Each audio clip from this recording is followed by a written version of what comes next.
So I need to ask, how are you actually doing, friends?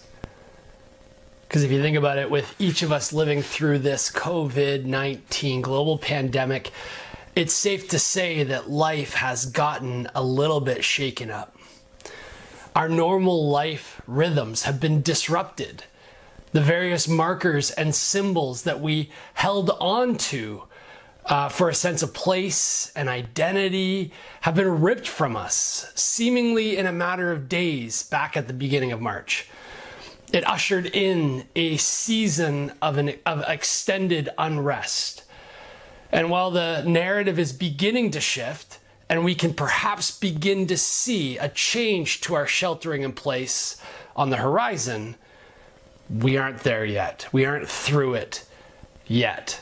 Now, remember when you were a kid and you went out on the lawn and you spun around and around and around and then tried to walk straight? So much disorientation. Dude gonna fall when he get up. Oh, he start laughing real quick. A little more.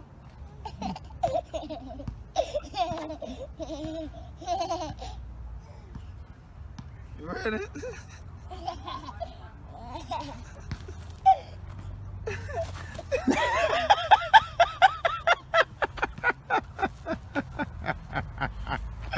Look at him. He can't get.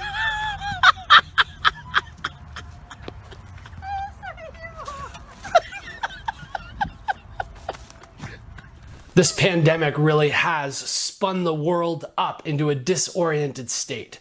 And a result of it is that sometimes going through our day-to-day can sometimes feel like that kid trying to walk straight after being spun. Finding orientation points in order to put one foot in front of the other can be tough. We're in the middle of our Temple Perspectives series, and we've been working through a thematic survey of the scriptures, seeking to inspire life that is really life. We began in Genesis by looking at the creation narratives of Genesis chapter 1 and chapter 2, and we saw that all creation was intended to be a temple. And we saw that humanity had been placed in the Garden of Eden in order to abad and shamar it, to work and keep it. All of life truly is the proper place for worship, the proper context of worship. Now we know from the story that humanity did not remain in the garden. They did not remain in a relationship of peace and love with God, but they rebelled. They disobeyed God's command, and as a result, they became blind to God's presence, deaf to his truth, and separated from authentic relationship. But as you work through the narrative, you see a God who pursues humanity in his love. He makes a covenant with Abraham, and then we see how he accommodates humanity's brokenness by giving the tabernacle and then the temple. He gave them the gift of a visible reminder of his presence in their midst. He provided a space that would come to be the epicenter of Israelite faith and life. It became the epicenter of their identity as the people of God.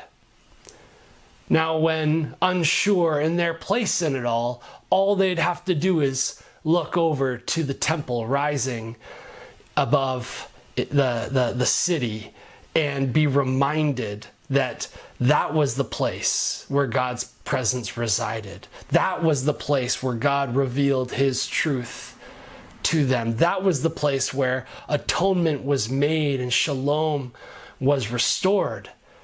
When they were unsure of who they were, they could look to the temple and be reminded of their unique, special identity as the people of God. Now, in 586 BC, Jerusalem was attacked and destroyed. The temple, the symbol that provided so much significance and meaning was no more. In 586 BC, after defeating the Assyrians, a new Mesopotamian empire invades Israel. The Babylonians ransack the temple and systematically burn the sacred city.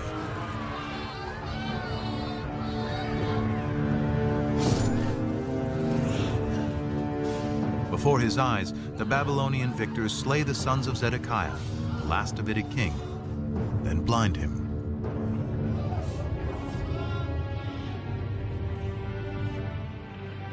After 400 years, Israel is wiped out.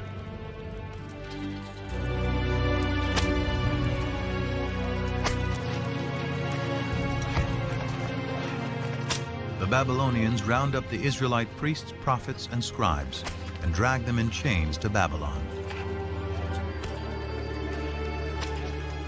Babylonian records confirm the presence of Israelites, including the king, in exile.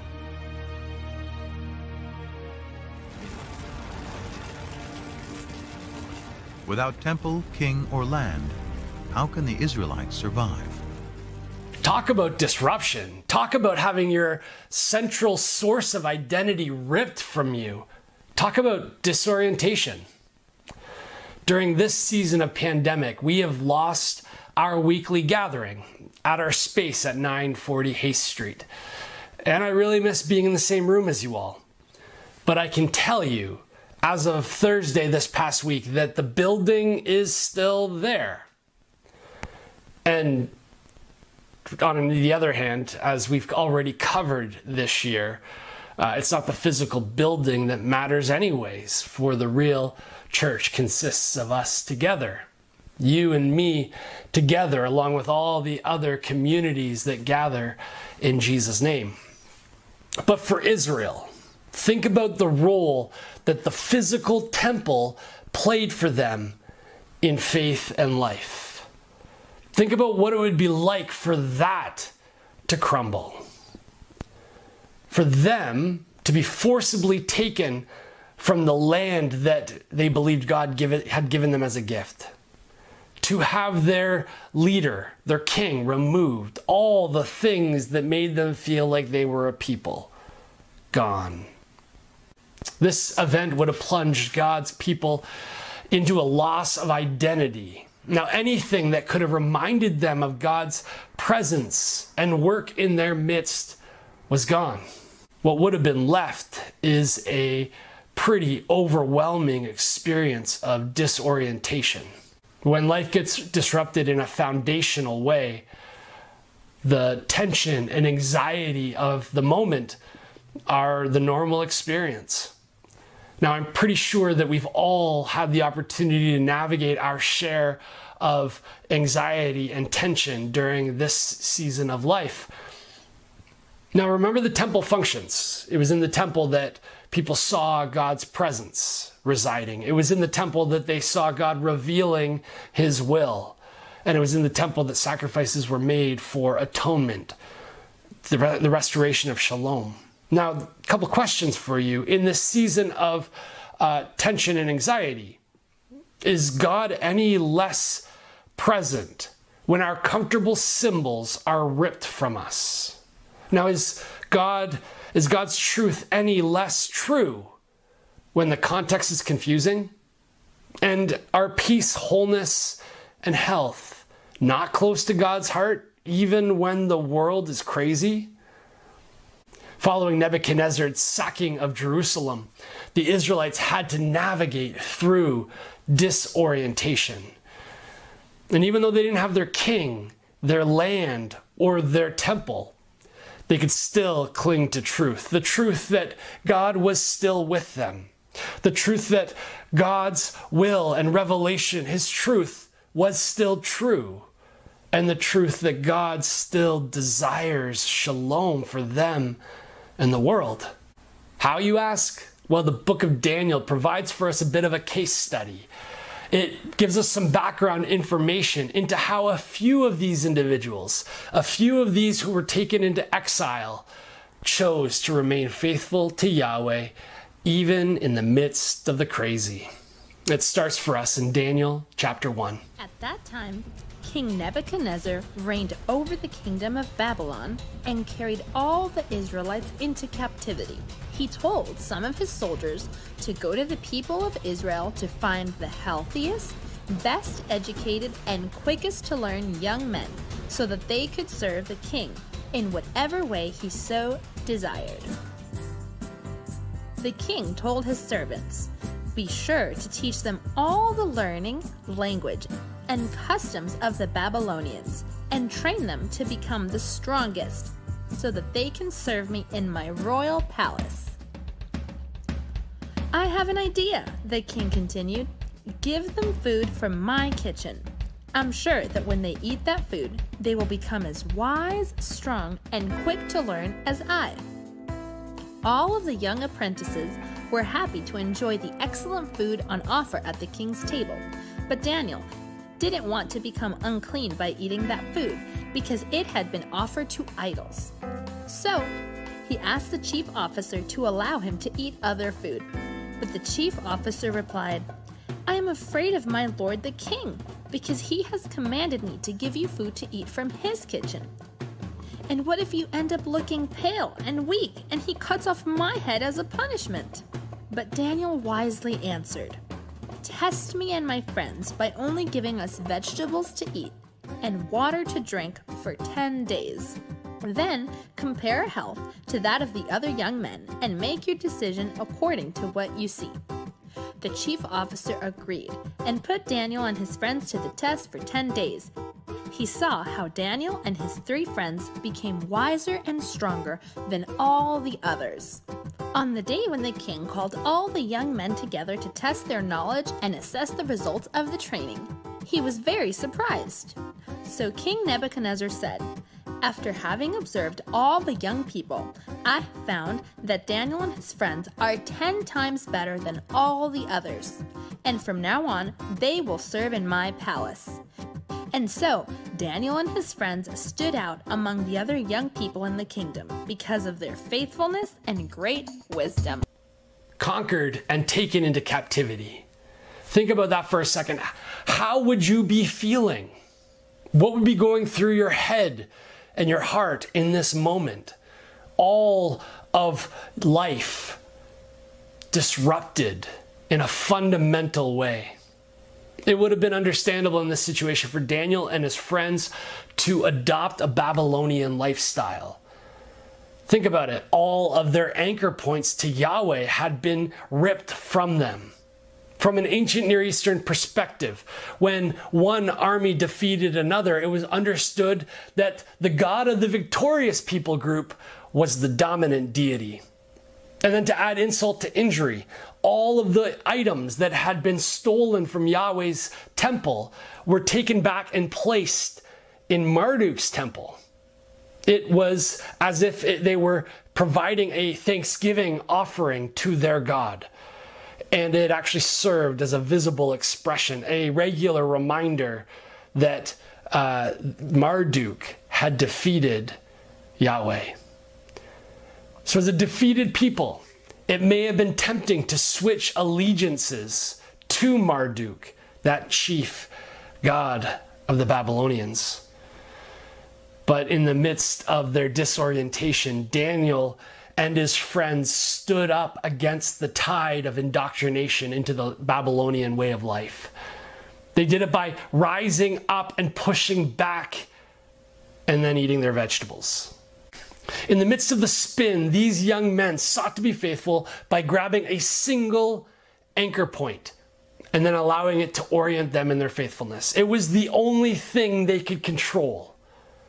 And even that, they had to get permission to pursue that way of life. They ate vegetables, they drank water, and they had a regular mealtime reminder of who they were, where they came from, and the God that they served. Something as small as what they chose to eat and drink anchored them so they could be faithful. They sought to be faithful to a way of life, and it helped them orient themselves during a time of great disorientation. Friends, I want to say thank you for being here this morning. Even in the midst of these unprecedented days, getting up, getting coffee, choosing to join in our service together can actually serve as an anchor point from which you're able to move forward. It's saying, I'm going to choose this as a regular way of life and continue to lean into community, continue to lean into the people that I know care for me.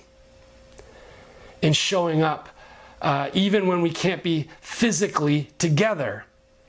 You're participating in something bigger than yourself. This is one way that even now we can choose to be faithful to a way of life. It's saying, I choose this. This matters to me. I value this. And it pulls us out from the culture around us and allows us to be reminded of our identity, of who we serve. By maintaining connection to a body of believers, friends, we're doing ourselves a favor in the midst of disorientation. It allows us to have an anchor point from which we can move and live and go about trying to get through day by day. Now, Daniel and his friends' experience of exile in Babylon continues. 3 young Israelites, Shadrach, Meshach, and Abednego, worked for King Nebuchadnezzar. But when the king wanted them to bow down and worship a golden idol he made, they wouldn't do it. We can't. Let's go. So the king called for Shadrach, Meshach, and Abednego. Is it true that you did not worship the golden statue I have set up? I will give you a second chance to bow down and worship, or no God will be able to save you from my power. Nebuchadnezzar, you certainly have the power to throw us into the furnace. And our God has the power to save us. But even if he doesn't, we will not worship your statue. The king was furious and told his soldiers to heat the furnace 7 times hotter than usual.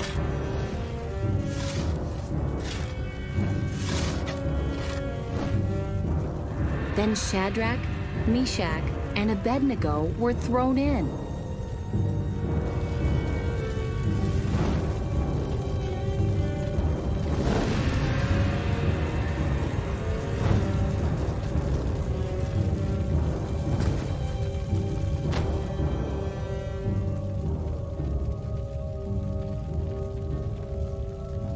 But guess what happened? The men in the furnace didn't burn up. God sent someone to protect them in the furnace.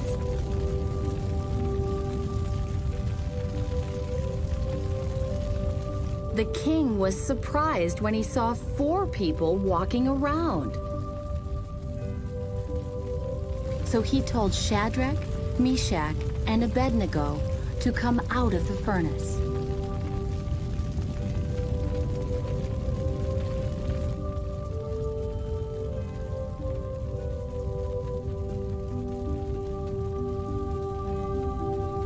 And the king made a new law.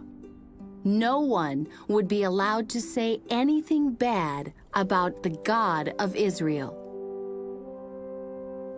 Being faithful to a way of life allowed these friends to get by. But not just get by, they excelled. In the midst of captivity, in the midst of the exile, in the midst of their disorientation, they rose in prominence. And through it, they remained faithful to the one true God. Now, their faithfulness was not based on their outward circumstances. They remained in exile. They remained in captivity. They still were in Babylon. But they knew God Their faithfulness was based in what they knew to be true.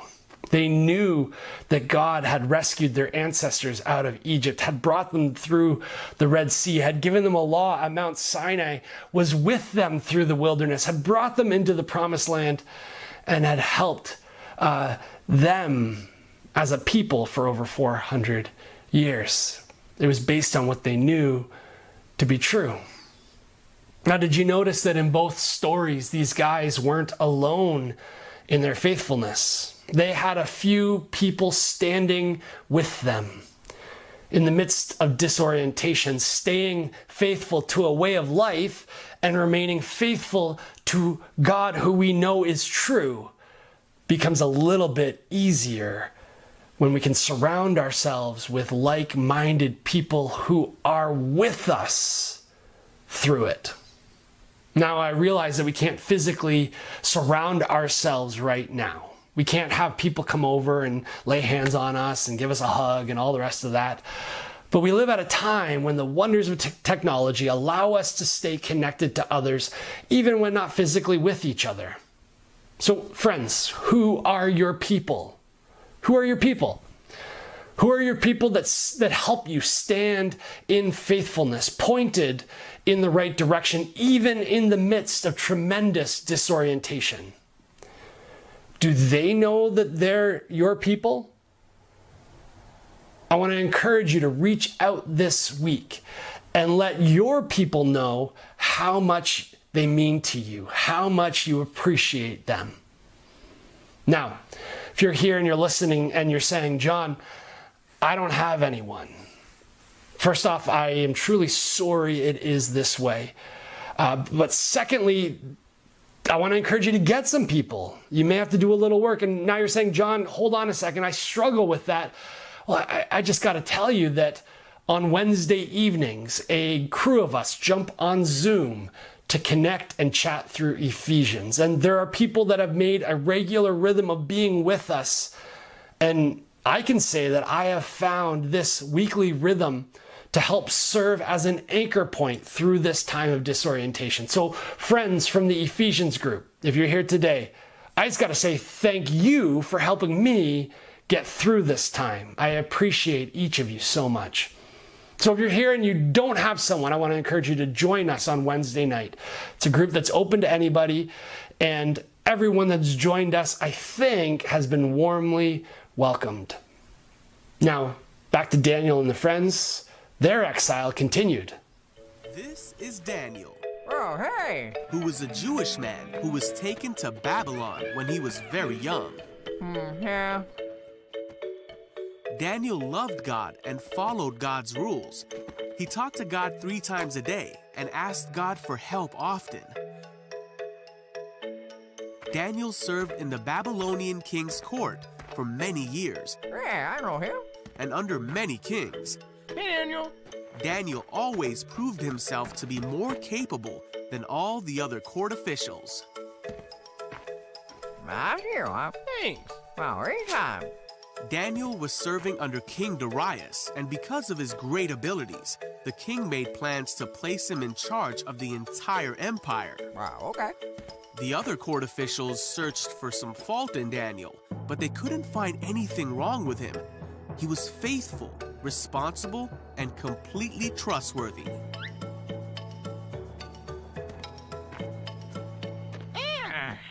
Wait! The court officials realized the only way to get at Daniel would be to challenge his faith. Come on! So they went to King Darius Excuse me, Your Majesty. and advised him to make a law that for the next 30 days, any person who prays to anyone except King Darius will be thrown into the lion's den. I like it. King Darius signed this law, and once a Babylonian king signed a law, it could not be overruled. When Daniel learned of this law, he went home and knelt down, as he always did, to pray in his room with the windows open towards Jerusalem. He prayed 3 times a day, just as he always had done, giving thanks to God and asking for his help. The officials went to Daniel's house and found him praying. Gotcha! They went to the king and reminded him of the law. I remember. Well... Then they said that Daniel had been found praying to God 3 times a day. What?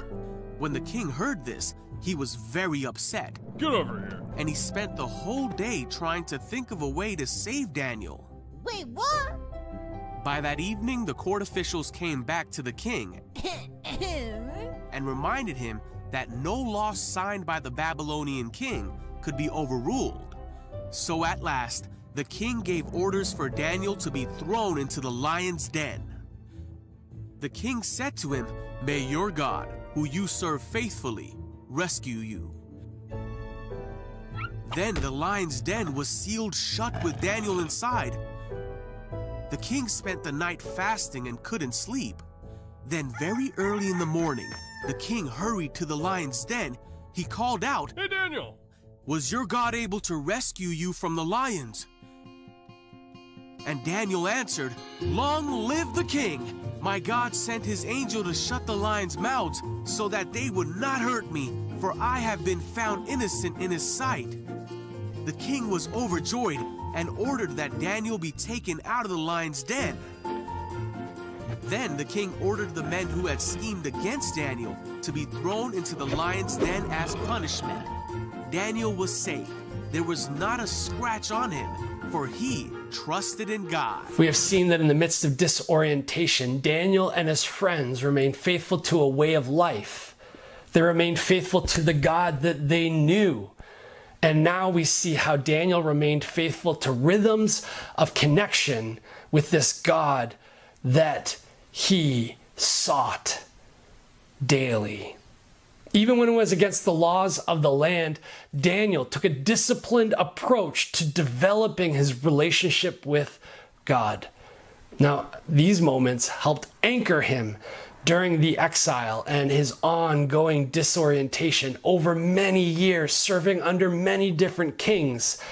Daniel connected with Yahweh. It allowed him to continue being a faithful steward under the king as he served Yahweh. It's incredible. Friends, the disciplines that we employ in this time can serve as a connection point to God. It'll anchor us in the midst of our disorientation. So my question to you, what are your regular disciplines of connection to God? How do you foster that relationship?